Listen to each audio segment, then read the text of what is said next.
Ladies and gentlemen, boys and girls, welcome back. My name is Robert Tellers, and today I'm discussing, or rather reacting, to the Saturday games in the first round of the college football playoffs.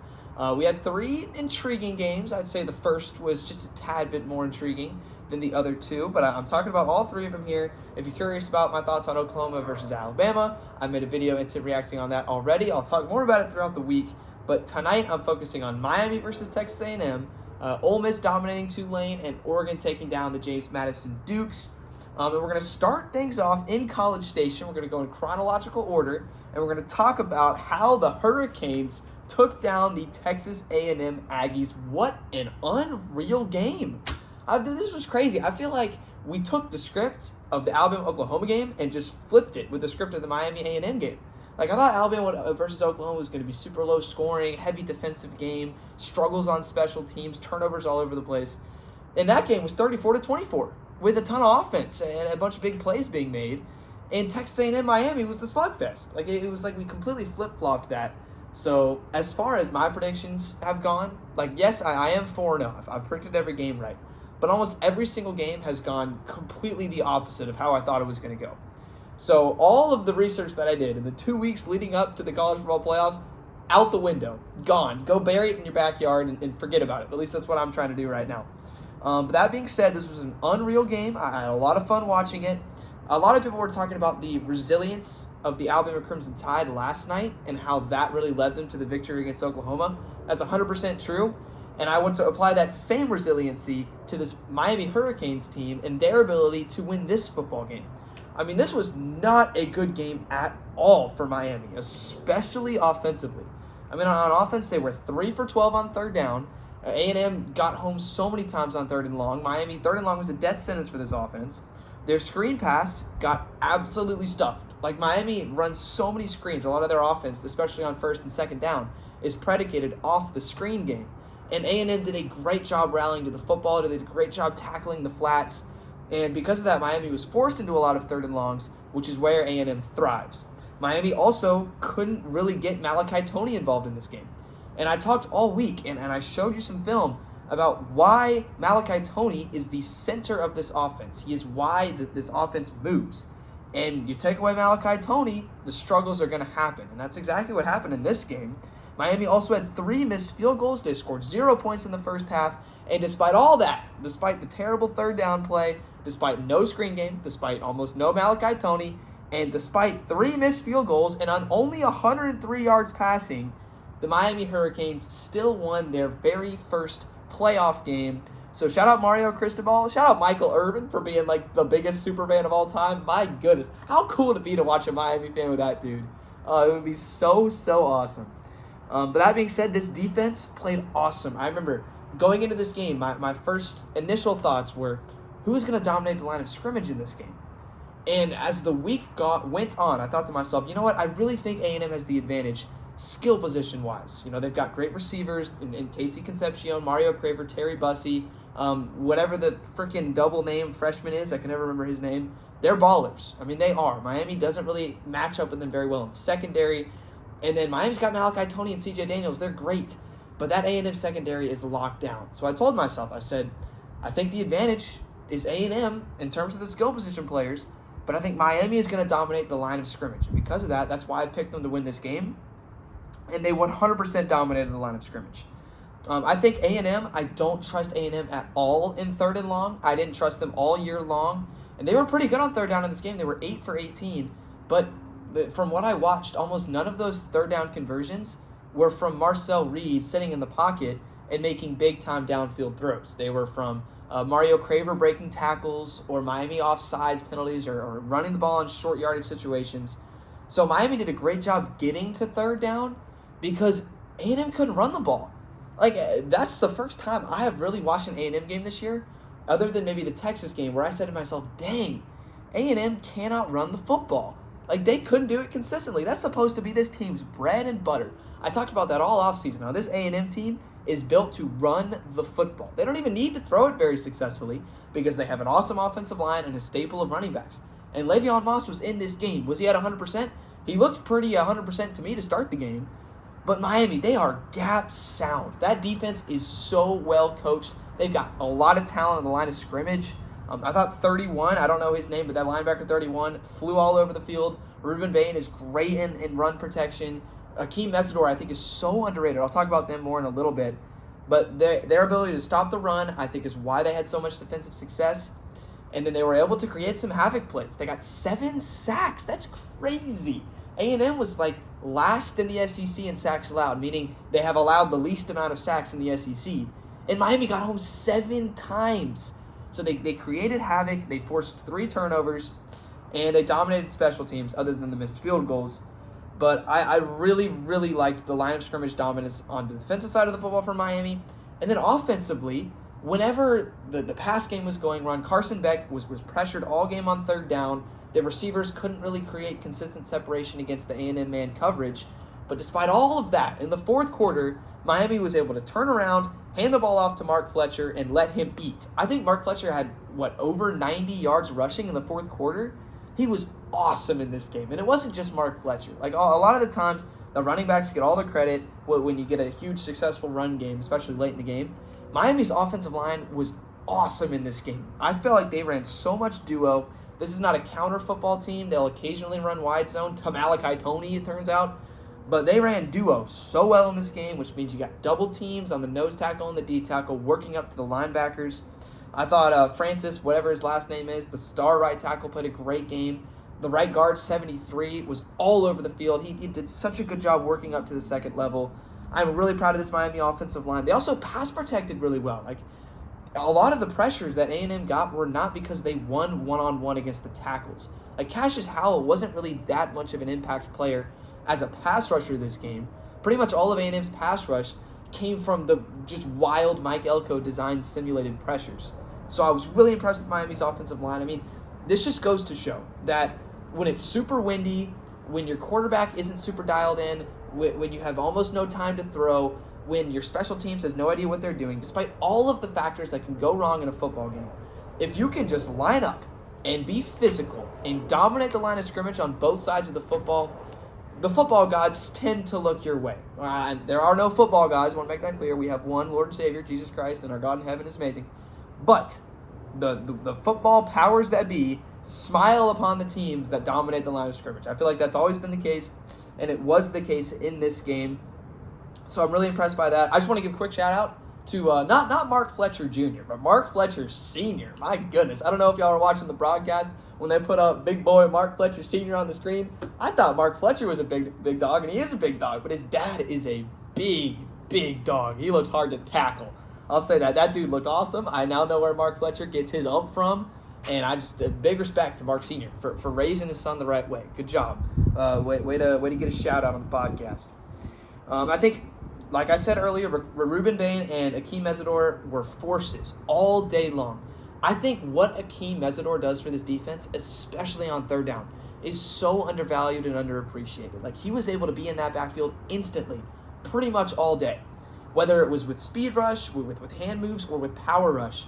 I think a lot of the sacks that Miami got came from Akeem Mesidor knocking his offensive lineman off his spot, getting to the quarterback, making him flee the pocket, and having someone else clean it up. Mesidor had 1.5 sacks. Ruben Bain had 3 sacks. Bain only had 4.5 sacks on the year. Coming into this game, he had 3 in this football game. He played great. I think why Ruben Bain is so good is not just because he's a great pure pass rusher, but I think Ruben Bain is just such a well-rounded defensive lineman. I could make the argument that Akeem Mesidor is a better pure pass rusher than Ruben Bain, but Ruben Bain is just so disciplined in the run game. His ability to fill his gap is elite. He's a great block shedder, and he's a really well-rounded defensive lineman. I think that's why he's so phenomenal. But Akeem Mesidor is an awesome pass rusher, and they're going to need that against Ohio State's offensive linemen when they play them on, I think, December 31st. I think that game's on New Year's Eve.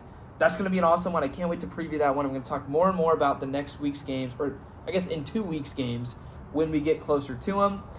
I do have some critiques about Miami, especially in the secondary. I think their zone coverage could have been a lot better. They ran a lot of cover 3, and they disguised a lot of cover 3 into cover 2 from what I could see. I thought they had a big-time cover 2 bust early in the game, which is why Mario Craver was able to get wide open on the left side of the field. They got to clean that up. And there were a lot of times today in this ball game where I thought that Miami's linebackers that were in hook curls needed to get a little more sticky in their zone coverage.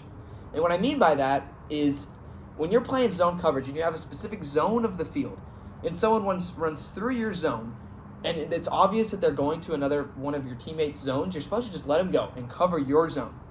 But sometimes when the quarterback's had the ball for about 3 or 4 seconds, he's going to be throwing the ball soon.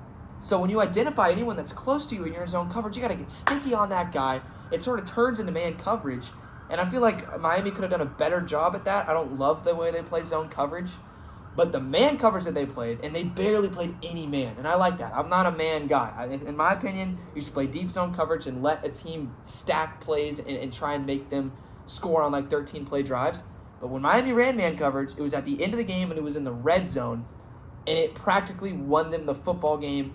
When A&M on their last drive, when they were in the red zone and they had 1st and goal, 2nd and goal, 3rd and goal, and threw the pick on 3rd and goal, every single one of those plays, Miami played lockdown man coverage. And because of that, they were able to get off the field or get the interception and win the football game. So big time win for Miami. Again, I think the story of this team is another one that is so brilliant. Obviously, to start the year, you were red hot. Everyone was talking about Miami. A bunch of people had them as their number one team in the country. After the Notre Dame win, the Florida State win, they were dominating. They looked really, really good. And I remember they were about to play Louisville on Friday night. And I have a friend that's a big Louisville fan and a friend that's a big Miami fan. And they were going to watch the game together. And I was like, you know what? I'm not even going to pull up because that's going to be hostile. But I remember telling my Louisville friend, I said, you know what? Miami's vulnerable, man. I don't know if I trust Carson Beck in that offense if they can't run the ball. They lost to Louisville. They lost to SMU. And then everyone was out. Everyone was done with Miami. It's, Carson Beck's a fraud. Miami's not going to do anything. This is classic Miami under Mario Cristobal. It's been a great year, but whatever. I guess we'll get them next year. And then Miami just kept improving and improving and improving. And despite all of their poor play, despite all of the arguments of them being not nearly a good enough football team to be better than Notre Dame to make the playoffs, they go on the road in one of the most hostile environments in the country in the playoffs and win a game 10-3 on top of a fantastic defensive performance and a big-time performance from the coaching staff and basically everyone involved in this Miami building, I guess you could say. So great win for Miami. It's been a great season for them. They got Ohio State on Friday night. It's going to be a huge game in the Cotton Bowl. Can't wait to watch it. Let's talk about A&M for a second. I thought this was the missed opportunity bowl for the Texas A&M Aggies. They had a 31-yard drive in the first quarter to get to the 29-yard line. Didn't score any points off that drive. They drove 65 yards in the second quarter and missed a field goal. They drove 67 yards in the fourth quarter, and kicked a field goal. And then at the very end of the game, they drove 70 yards and threw an interception. That's 233 yards on those 4 drives, and all those 233 yards accounted for 3 points. That's it. So they had a bunch of missed opportunities, whether it was missed field goals, the Marcel Reed fumble, the Marcel Reed interception at the end of the game.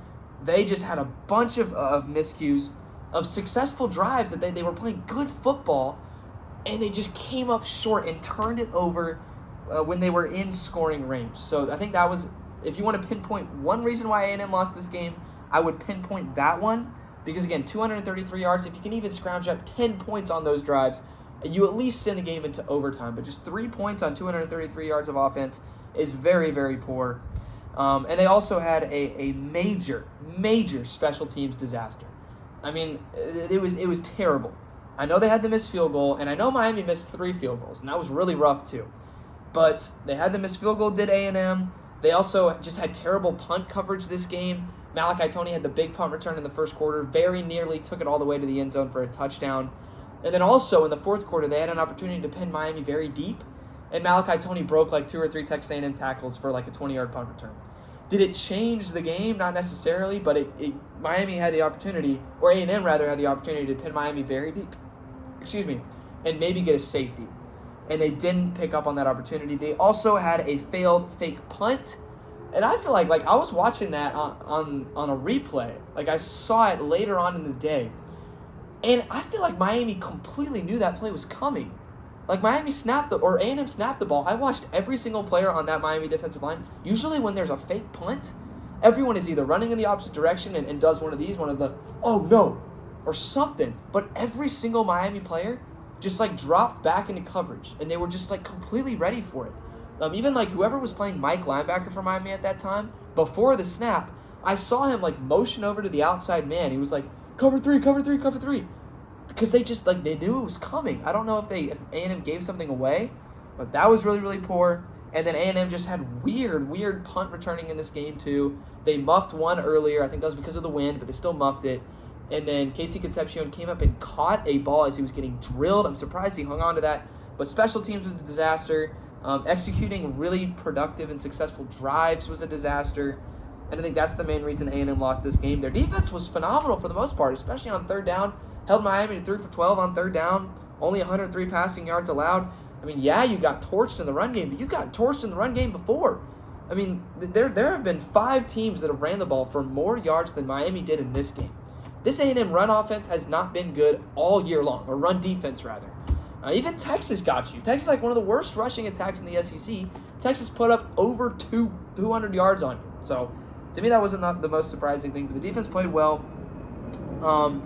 Despite all of this, though, despite all of the special teams disasters, despite all the failed drives, despite getting ran on for 180 yards or whatever, A&M still gave themselves a chance. And I think they have a lot to be proud about with that.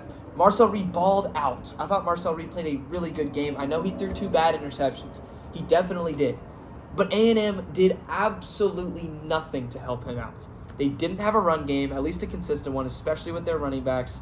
Their wide receivers in the first half of the game, I felt like, struggled to make plays after the catch. So much of this A&M offense relies on wide receivers making plays after the catch.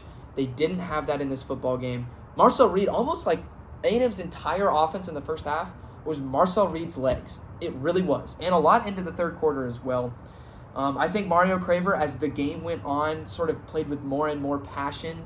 I haven't really seen Mario Craver at 100% since like the Notre Dame game. He's really struggled recently. But in this game, he played great. He was big after the catch late into the game. And he had that one big catch early. So I thought Craver played great. Marcel Reed played great. A lot of people out there are going to blame Marcel Reed, and I get it. Both those interceptions were not great. We're going to look at him closer later on in this week. But at the end of the day, A&M did not do enough to support him. They didn't run the ball well, and he got sacked 7 times in this game. So it's really, really tough to put everything on a quarterback like Marcel Reed, especially, it's tough to put everything on any quarterback, especially one like Marcel Reed that doesn't have the best arm talent or arm power in the sport to make big-time plays in the fourth quarter. So I think those are the main reasons A&M lost. We're not able to capitalize on explosive drives, special teams disasters, and just not helping out Marcel Reed enough. But a great win for Miami. It was a great season for A&M. 11-1. They won 11 straight games to start the year. Mike Elko got a contract extension. I think if you told any A&M fan, hey, you're going to go 11-1 in the SEC, and you're going to make the playoffs, but you're going to lose in the first round, at least all the A&M fans I know would say, yep, I'll take that. 100% I'll take that. Sign me up. That's a great year. And they had one. So I'm really impressed with A&M. That's an awesome place, Kyle Field. I could tell it was bumping. I wasn't there myself. I've been there a bunch of times before. It's a great place. And they'll be back next year. Let's not worry about A&M. They're going to be fine. And I'm excited for them to watch them next season. Let's move on, though. Elsewheres in the SEC, the Ole Miss Rebels beat the Tulane Green Wave 41-10. Personally, I didn't think this game was going to be close. I didn't even preview it on the YouTube channel. I mean, you can go and look at all the game previews. I did an Alabama A&M one, or Alabama Oklahoma one, A&M Miami, and James Madison Oregon. I didn't even want to do one for Ole Miss Tulane because I just didn't think it was going to be close at all. And if you look at the scoreboard, it wasn't close, but yardage-wise, first down-wise, like Tulane moved the football really well in this game. They did. Jake Retzlaff played good. They ran the ball really well, and then they were more impressive offensively than I thought they were going to be.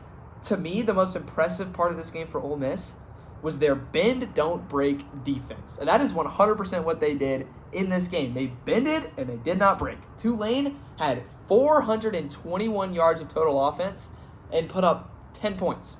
That's it. How is that, you may ask? Well, they were 0 for 4 on fourth down. That's 4 turnovers on downs in this game from Tulane, plus 3 actual turnovers. So Ole Miss effectively forced 7 turnovers in this game, most of which were in their own territory. So they literally bent but did not break. And if you don't know what that means, it basically means the offense drove all the way down to your side of the field, and did score a touchdown. And Ole Miss did that, or they allowed that to happen a bunch. Tulane also had to settle for a field goal in the red zone, so I just wanted to give a shout out to Ole Miss for bending and not breaking. But the thing is, that's all fine and dandy against Tulane. But you tried to pull that off against Georgia. They tried to bend but not break. And unfortunately, they bent and they broke against the Georgia Bulldogs. Mike Bobo called an amazing game in the red zone. Lawson Lucky, they just dialed him up. Lawson Lucky, that was like the best game I may have seen from a college football tight end in a long time, was what Lawson Lucky did against Ole Miss back in, I think it was October. So you can bend, don't break against Tulane, but I don't think you can bend, don't break against Georgia. I think I'm gonna watch that whole game back and do a whole film review on that at least at some point this week. I'm really excited about that. We're gonna get that going. How about the Trinidad Chambliss story? I had to bring this up. I feel like we're not talking about Trinidad Chambliss enough. Just it is a crazy story what Trinidad Chambliss has done this year. Do we remember he transferred from Ferris State? Like, I didn't even know that was a real place until I heard Trinidad Chambliss transferred from there. I mean, the guy was playing in like Division III football. It might have been D2, I don't remember. But he comes to Ole Miss. Everyone is talking about Austin Simmons, and all of a sudden, Trinidad Chambliss comes in because of an Austin Simmons injury, and he's just a baller. Like, Trinidad is such a baller. His acceleration is so good. He kind of reminds me, and I know this is a stretch, I get it. Feel free to just click off the video and hear this. He kind of reminds me of Kyler Murray, a little bit. I don't think that's the craziest thing to say. Neither of those guys had the most insane arm talent when they were in college. They both have such elite acceleration and get off. They're so hard to tackle. Kyler is better, 100%. He won a Heisman Trophy. He was phenomenal at Oklahoma. But I think they're the sort of same kind of archetype of players. To be honest, I didn't watch this game super closely. I can't wait to watch it back and see what the Ole Miss offense looked like without Lane Kiffin being in Trinidad Chambliss' ear. Like, since Lane Kiffin since they've introduced microphones into helmets in college football, Lane Kiffin's offenses have been the best in college football. And now that you take away Lane Kiffin, all of a sudden we'll see how this offense flows. It looked like it flowed great. They put up 41 points. I think they had over 490 yards total offense. But I can't wait to watch that game back and really break down what was going on in Trinidad Chambliss' head. Also, the defense. I guess I already talked about the defense, but can't wait for Ole Miss to play Georgia in the Sugar Bowl. Can't wait to watch that game back, and it's going to be a fun one for sure. I guess that'll be Saturday night after the Rose Bowl. Moving on to our last game of the night, the Oregon Ducks beat, I will put it like that, they beat James Madison 51-34. Listen. I was completely wrong about this game, 100%. Like, I will take all responsibility for being completely wrong about this game. I thought it was going to be a defensive battle. I thought James Madison's defense was going to go out there and play great. They played great all year. The stats showed me that they were going to play great. And yet, Oregon scored, 35 points in 21 plays? So, yeah, I was completely wrong about that. But, shout out to the James Madison backdoor cover. Shout out to Alonzo Barnett coming back in the fourth quarter and making this look way less worse than it actually was. Because I said on the show, it was like my best betting advice on the week was to take the James Madison spread, and it hit. Somehow it hit. I have no idea. I thought it was a blowout. I literally turned the TV off and rewatched the Miami Texas A&M game. But that being said, they backdoor covered 51-34. That is a 17. Stats and info is telling me it's a 17-point game, and that covers the spread. So I just wanted to give a shout out to James Madison for covering the spread. It was fantastic. But yes, this was all Oregon. I can't deny it. It was 100% all Oregon. I have a friend that listened to my Oregon James Madison podcast and was like, dude, why are you so high on James Madison? It's James Madison. And he called me before the game, and I didn't pick up because I was eating dinner with my family. But he was like, dude, why are you so high on James Madison? They're going to get smoked. I just had faith in my boys, man. I had faith in my Dukes. And they blew it. They blew it a little bit, so I was a little bummed out about that. But Oregon just came in prepared for this game. Dan Lanning does such a good job, almost a better job than nearly everyone in the country at motivating his guys, getting them ready for games like this. Even though it's not a big-time game, I mean, you're facing off against James Madison. This Oregon team was so dialed in. They scored 5 straight touchdowns to start the game in just 21 plays. They started the game off, 4 plays, touchdown. Got the ball back, 5 plays, touchdown. Got the ball back, 3 plays, touchdown. Got the ball back once more, 4 plays, touchdown, and then got it back again and went 5 plays, touchdown. So yeah, this Oregon offense was clicking on every cylinder you could possibly imagine. They were running the ball so well. Jordan Davison had 7 carries for 78 yards. That's over 11 yards per carry. De'Aaron Hill had 6 carries for 76 yards. That's over 12 yards per carry. And Noah Whittington had 3 carries for 20 yards, which is still really good. Shout out Noah Whittington. I mean, you kind of get masked under the amazing stat lines of your compatriots, but still a great game from the veteran. So Oregon could run the ball all they wanted to. They were just better. I mean, it's really, I hate giving that analysis because it's so lame. And it's so, anyone could tell that. You know, my grandma could watch that game and say that Oregon is better than James Madison. No offense to both my grandmas. They're both amazing. They're phenomenal women, and I love both of them so much. But anyone can tell you watching this game that Oregon is better than James Madison, so it's boring analysis, but it's the truth. It is 100% the truth. Oregon's wide receivers and running backs could not be tackled in the open field by James Madison. It didn't happen all game. Their defensive linemen could not win up front against Oregon's offensive line. They were just too good. It was just obvious to me. Very, very obvious, very cut and dry. And I still don't, listen, I haven't really watched a full Dante Moore game after the Oregon-Indiana game. I don't think he's the number 1 NFL draft prospect quarterback. That's just my opinion. I can't wait to watch him against Texas Tech, watch him against that defense. I'm just going to say that. I love Dante Moore. He's a great story. People were hating on Dante Moore early in the year. And I was like, bro, they're going to be fine. Dante Moore is going to be good. I just don't know if he's as elite as people are saying that he is.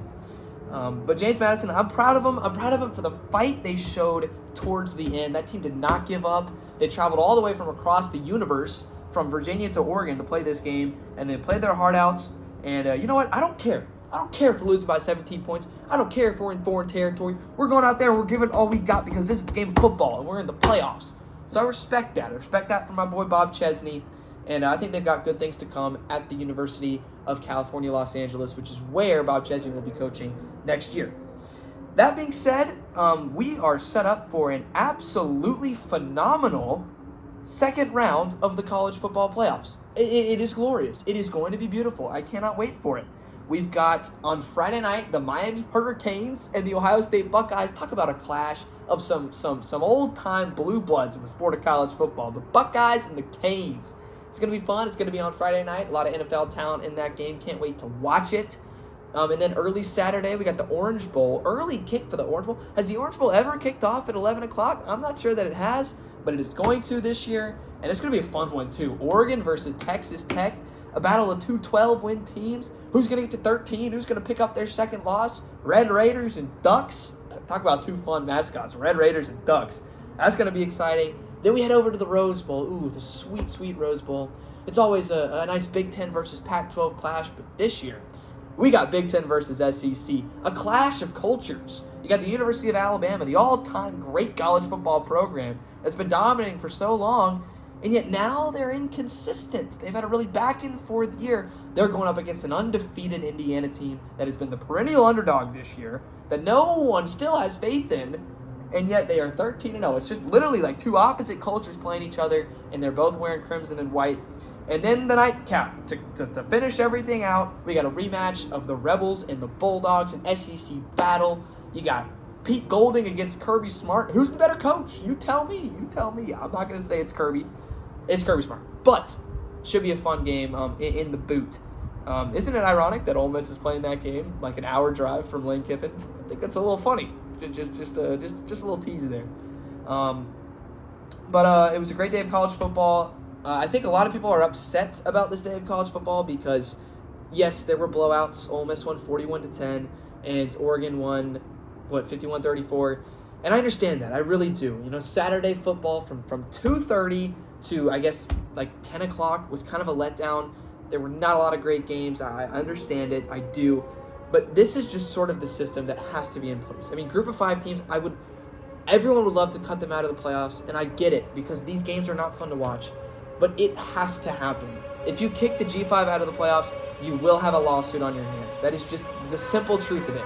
And if you want proof of that, just look at the fact that they haven't done it yet. If they could have kicked the group of 5 out of the playoffs, they would have already done it. It's just if they try to do that, they will get sued by the group of 5. It will happen. I will say, though, I mean, we did have some awesome playoff games this year. How about Oklahoma, Alabama, and how about Miami A&M? So I tend to focus on the positive and not the negative. And can we please? This is what all of College Game Day people were talking about. This. Can we please get more college football playoff games on college campuses? I mean, did we see the environment in Norman, Oklahoma on Friday night? Did we see the environment at Kyle Field this Saturday morning? Guys, it is so amazing to get big-time playoff games on college campuses. It's a totally different environment. What do you think is going to be a better environment? Lubbock or Miami, Florida for the Oregon-Texas Tech game? It's not even close. If that game was in Lubbock, the fans would be going crazy. It would be like the greatest environment in Big 12 football history. I'm not joking.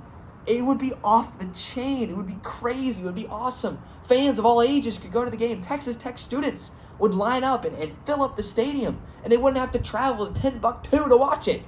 But now we're playing the game in Miami, Florida, and both teams got to get on airplanes because Lubbock is literally in the middle of nowhere. I live in Texas. I don't even know where Lubbock is. I mean, I've been there before, but it literally is like in the middle of nowhere. And then Oregon is all the way up in the top left corner of the world. They're going to have to fly all the way down to Miami, Florida, and only the richest fans on those two fan bases can go watch that game. It's not real college football. It's not. We're NFLizing college football by making these games on neutral sites. I despise it. Give Lubbock the home playoff game. Give the Shoe the home playoff game against Miami. Give Sanford Stadium the rematch against Ole Miss. Give Hoosier Nation the home playoff game they deserve. I think it's ridiculous. That's one of my biggest beefs with the college football playoffs. I would rather have more group of 5 teams and play on campuses than the other way around, in my opinion. I'm sorry you had to listen to that rant. Also, in other news, Kentucky won against St. John's today. Look at Kentucky getting 2 straight wins. Let's go Wildcats. And then what a game between Texas Tech and Duke. Listen, I'm holding to my opinion. I still think Duke's the best team in college basketball. You can hate me for that. Just look at me when Duke is in the Final Four in March or in April, I guess, whatever it is. But despite the boringness of college football for those last 2 games, college basketball was fantastic today. It really was. Purdue beat Auburn. Purdue bounced back. Purdue still looks elite. I have to say it. And Arizona's in a bit of a dogfight right now with San Diego State. I don't think that game's over, but I will be watching that if it's still close after this podcast. But with that, thank you so much for watching. We saw a lot of love out there on college football fields today. I mean, I don't think I've ever seen love anything more than I have seen Michael Irvin love the Miami Hurricanes football team, other than, of course, God's love for us, which is really superior to college football, the group of 4, the group of 5, college basketball, whatever it may be. God's love trumps it all. I understand that we are all hurting in our own specific ways on this planet for many reasons that no one can fully understand except for God. He's always there for us. He knows exactly what's going on in each other's lives. No matter what, he will always keep loving us. He will always keep supporting us. He is our number 1 fan. We can always turn to him in anything that we need. And if you don't know where to start, you can say a prayer for me, 100%. I need prayers just as much as anybody else. I'm a broken human being. So please, pray for me if you have a chance. And then after you pray for me, you can pray for your family. Pray for your friends. Or if you don't want to do that, just say hi to God. You can just go, hey, God, my day was pretty good today, or my day was not so great today. God loves just hearing from us, no matter where we are, who we're with, or what we're doing. So with that, thanks so much for watching. Enjoy your nights. Enjoy your weekend. God bless. Happy 4th week of Advent. Christmas is coming. Merry Christmas, folks. Celebrate our Lord and Savior Jesus Christ being born onto this planet. It was a huge event, kind of big, just the Savior of the world being born. It's just kind of low-key. But again, thanks so much for watching. I love each and every one of y'all. And have a great weekend, and God bless.